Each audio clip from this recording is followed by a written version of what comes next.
பெருசு திரைப்படம் திரையரங்கில் வெளியாகி பெரிய வரவேற்பை பெற்றுச்சு. அந்த படத்தை பார்க்கணுன்ற ஆர்வத்தையும் ஏற்படுத்துச்சு.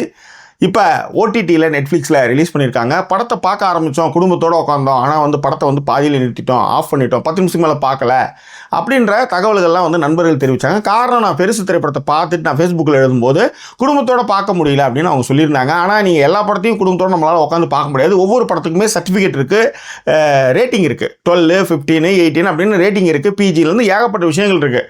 அந்த விஷயங்களே தெரியாமல் நான் குடும்பத்தோடு உட்காந்தா படத்தை பார்த்தா நிறுத்திட்டேன் அப்படின்னு சொல்கிறது எந்த வகையிலும் நியாயம் கிடையாது. ஏன்னா பெருசு படத்தினுடைய ட்ரைலர்லேயே அவங்க எப்படி கட் பண்ணியிருப்பாங்கன்னா, a clean, a adult, a family entertainer. பெருசாக போட்டு ரவுண்டு போட்டுட்டு க்ளீன் அடல்ட் என்டர்டெய்னர் அப்படின்னு போட்டிருப்பாங்க. ஸோ அதுலேயே உங்களுக்கு தெரிஞ்சிருக்கணும் அது எப்பேற்பட்ட படம் அப்படின்ட்டு. அது மட்டும் கிடையாது, ட்ரைலரில் அவங்க கட் பண்ணும்போதே ஏன்னு போட்டு சர்டிஃபிகேட் போட்டு தான் அந்த படத்தை ரிலீஸ் பண்ணியிருந்தாங்க. ரைட்.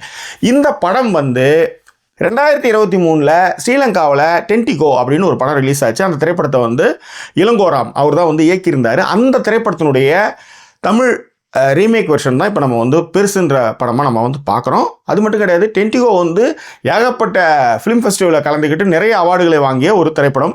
சிலோன்லேயே அந்த படம் பிச்சுக்கிட்டு போயிட்டுருக்கு. ஆனால் இப்போ பெருசு திரைப்படமாக தமிழில் வந்திருக்கு. அதை நெட்ஃப்ளிக்ஸ் வாங்கி இந்திய மொழிகளில் டப் பண்ணி வெளியிட்டிருக்காங்க. ரைட்.